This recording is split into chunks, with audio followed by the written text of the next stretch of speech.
You are listening to Indian Murder Mystery only on Red FM Podcasts. Stream smarter. बात है 2003 की Midnapore jail, जहां एक नए जेलर का ट्रांसफर हुआ था। ये जेलर अलीपुर जेल से आए थे। सभी कैदियों से मिलना, उनकी कैद के दौरान उनके सुधार कार्य पर ध्यान देना और कैदियों को करीब से जानने की कोशिश करने में वो लगातार लगे रहते थे। नई जेल में आए उन्हें कुछ ही वक्त हुआ था और एक दिन यूं ही जेल में वो चक्कर लगा रहे थे जब उनकी नजर एक कैदी पर गई। सुनो, इधर आओ। हाँ, तुम, क्या नाम है तुम्हारा? नमस्कार, शेख राजू। किस केस में अंदर आए हो? वो साहब, मेरा वो चोरी का आरोप लगा है मुझ पर साहब। जाओ। जेलर साहब को खुद भी मालूम नहीं था कि उनका शक उन्हें किस तरफ लेकर जा रहा था। वो अपने ऑफिस में दाखिल हुए, कुछ पुरानी फाइल्स छानी और फिर एक फोन घुमाया। अलीपुर जेल में। हाँ सुनो, सजल बारुई, क्या नाम? हाँ साहब, सजल बारुई। हाँ, इसका फोटो, बैकग्राउंड का हिस्ट्री, सब कुछ कल तक चाहिए। किसी को बोलो मैंने मंगवाया है। ओके? ठीक है साहब। इंडियन मर्डर मिस्ट्री में आपका स्वागत है। यह केस है शहर कोलकाता का, सजल बारुई का केस।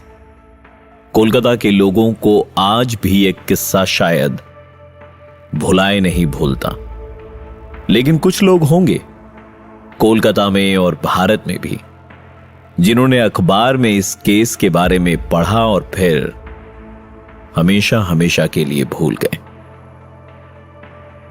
चलिए शुरू से सुनते हैं सजल बारुई का शॉकिंग केस। यह बात 1980 की है। सजल बारुई का जन्म कोलकाता में हुआ। पैदा होने पर खुशी मनाने वाला कोई नहीं था। शायद उसकी अपनी मां भी खुश नहीं थी। सजल की मां मिनोती और पिता सुबल बारुई एक नाजायज रिश्ते में थे। सजल उसी नाजायज रिश्ते की संतान था। नाजायज रिश्ते हो सकते हैं लेकिन संतान नहीं। सुबल बारुई अपनी पहली पत्नी नियोती बारुई और एक बेटे को छोड़कर सजल की मां मिनोती के पास आए थे। लेकिन सजल के पैदा होने के बाद कुछ साल बीते और सुबल बारुई अपने बेटे सजल को लेकर अपनी पहली पत्नी के पास वापस लौट गए। सजल, ये तुम्हारा घर है और ये तुम्हारी माँ है और ये तुम्हारा भाई। लेकिन मेरी माँ तो... उसको भूल जा बेटा, भूल जा। आज से यही तेरा परिवार है। परिवार, यह शब्द बहुत जल्द अपने मायने खोने वाला था। कोलकाता के दमदम इलाके के उस अपार्टमेंट में सजल अपने पिता, सौतेले भाई और सौतेली मां के साथ रहा करता था। अपनी असली मां से अलग होने का गम अक्सर सजल को सताता था, लेकिन वो छोटा सा बच्चा मजबूर था। सजल बारुई शुरुआत से ही खुद को उस घर में मेहमान समझता था। पिता सुबल बारुई का बर्ताव भी उसे बहुत अजीब सा लगता था। सुबल बारुई काम से थककर घर आते तो पहले अपने दूसरे बेटे का हालचाल पूछते और फिर सजल का हालचाल पूछते। ये छोटी सी बात है, लेकिन सजल इसे सौतेले रिश्तों के नजरिए से देख रहा था। सजल का बर्ताव धीरे धीरे बिगड़ता गया। अक्सर कहा जाता है कि बच्चों का बर्ताव बिगड़ने लगे तो समझ लीजिए कि उनकी संगत बिगड़ी हुई है। लेकिन घर के तनाव से परेशान रहने वाला सजल आखिर में दोस्तों के बीच बैठकर ही हंसी के 2 पल गुजार पाता था।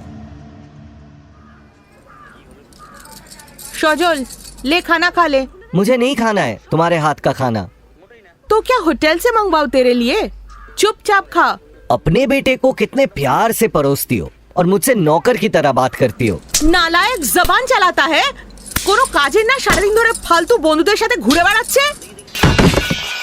क्या हमको धक्का दिया। क्या हो रहा है? ये बदतमीजी कर रहा है। धक्का दिया इसने मुझे। तुम मुझे मार रही थी। बदतमीजी करेगा? आज तो तुझे सिगरेट से ही जला दूंगा। निशान बन जाएगा ना तो याद रहेगा कि बदतमीजी करने पर क्या होता है। नहीं पापा, नहीं। तवा हाथ की उंगली से छू जाए तो हम सिसकियां भरने लगते हैं। एक छोटे से बच्चे की नाजुक खाल पर जब सिगरेट बुझाई गई होगी तो सोचिए क्या हाल हुआ होगा उसका। खाल इस तरह पिघली होगी जैसे मक्खन पर गर्म छुरी। वो बच्चा चीखा होगा। नहीं पापा, नहीं। लेकिन उसकी चीखें सुनकर अनसुनी कर दी गई। लेकिन यह सिलसिला यहां नहीं रुका। किसी रोज फिर से सजल को सजा देने के लिए उसकी सौतेली मां का हाथ उठा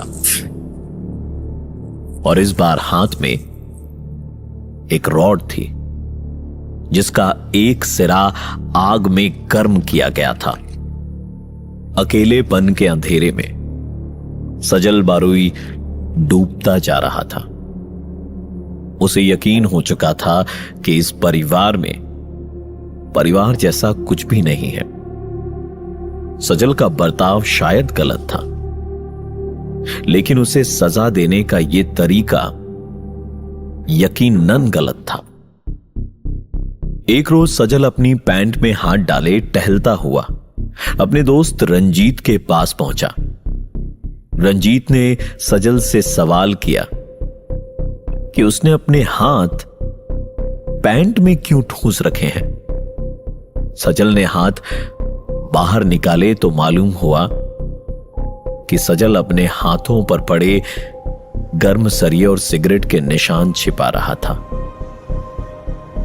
रंजीत कुछ कहता उससे पहले ही सजल ने कहा कि उसे बदला लेना है। 16 साल 11 महीने और 7 दिन यह उम्र थी सजल बारुई की उस दिन पर जिस दिन वो एक ऐसा कदम उठाने वाला था जिसे कलकत्ता शहर कभी भुला नहीं पाएगा। और वो दिन था 22 नवंबर 1993। सजल और उसके 5 दोस्त, ये लोग आम घरों के लड़के ही थे जो टीवी और फिल्म देखकर प्रेरित हो गए थे। डिसाइड कर चुके थे कि सजल को उसका बदला दिलवा कर रहेंगे। ग्लव्स और तेज धार के हथियार खरीदने गए। शाम के वक्त सजल घर में दाखिल हुआ। उसकी सौतेली मां नियोती घर पर टीवी देख रही थी। सजल दबे पांव उसके पास गया और पीछे से मां पर वार किया। जोर जबरदस्ती से उसने नियोती को एक कुर्सी के साथ बांध दिया और रस्सी इतनी कसकर बांधी गई थी कि नियोती का सांस लेना भी बहुत मुश्किल था। नियोती को कुर्सी पर बांधने के बाद अब पीछे हटने का सवाल ही नहीं था और हो सकता है कि यह ख्याल जहन में आया ही नहीं कि किसी के भी साथ इस तरह का सलूक करना गलत है। अपेक्षा थी कि सजल अपनी मां को मार देगा, लेकिन उसने ऐसा नहीं किया। उसने इंतजार किया। काजोल बारुई सजल का सौतेला भाई था। जैसे You are listening to Indian Murder Mystery only on Red FM Podcasts. Stream smarter.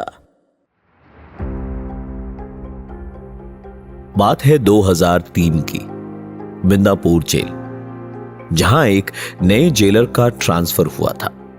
ये जेलर अलीपुर जेल से आए थे।